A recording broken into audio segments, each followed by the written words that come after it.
శంకరాచార్యులు వారి ఇది అడ్డు పెట్టుకుని శివానందలహరిలో పరమశివుడి దగ్గరికి వెళ్ళి ఆయన నిందాస్తుతి చేశారు. ఆయన అన్నారు, ఒకసారి కైలాసం వెళ్ళారు ఆయన. శంకరుడు అన్నాడు, దా కూర్చో అన్నాడు. అదో చిత్రం, ఒక ప్రమిదలో 2 దీపాలు వెలిగినట్టు. శంకరాచార్యులు వారు ఈయన ఏమిటి ఇలా చూస్తున్నాడు, నన్ను ఏమైనా సత్కరిస్తాడా ఏమిటి, శివానందలహరి చేశానని అని అశనంగరళం అన్నాడు. మీ ఇంటికి వచ్చానని గబుక్కుని, ఏమైనా కాస్త కాఫీ తాగుతావు అనకే, ఎందుకంటే నువ్వు పుచ్చుకునేదేగా నాకు పెడతావు, నువ్వు విషయం తింటుంటావు, నాకో చెంచాడు పెడితే నేను పుచ్చుకోలేను. నేను అశనంగరళం, నాకొద్దు శంకర, మీరు తినేవి నాకు పెట్టకండి. పోన్లేవయా అని ఇలా చూసుకుంటున్నారు ఆయన.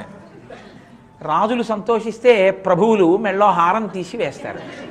ఫణీకలాపో, నాకేమి హారాలు అవి ఇవ్వకండి, ఎందుకంటే మెళ్ళో తీసి వేస్తారేమో. ఫోన్లే అని ఇలా చూస్తున్నారు.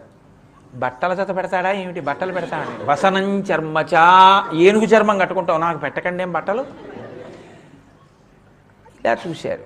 పాపం పాదచారి అయి ఆసీతు హిమాచల పర్యంతం తిరిగారు మహానుభావుడు. ఫోన్లే ఒక వాహనం ఇస్తే బాగుంటుంది కదూ అని ఇస్తాడేమో. వాహనం మహోక్ష, ఎప్పటి యుద్ధో, అది ఎన్ని వందల సంవత్సరాల క్రితందో. ఆ ముసలి యుద్ధు నాకు ఇవ్వకండే, మీరు పొరపాటున కూడా మీకున్నదా ఒకటే వాహనం.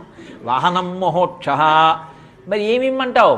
మమదాస్యసి కిం కిమస్తి శంభో తవ పాదాంబుజ భక్తిమేవ దేహి, నాకు ఇవన్నీ వద్దు, మీ పాదముల యందు భక్తి ఇవ్వండి చాలా.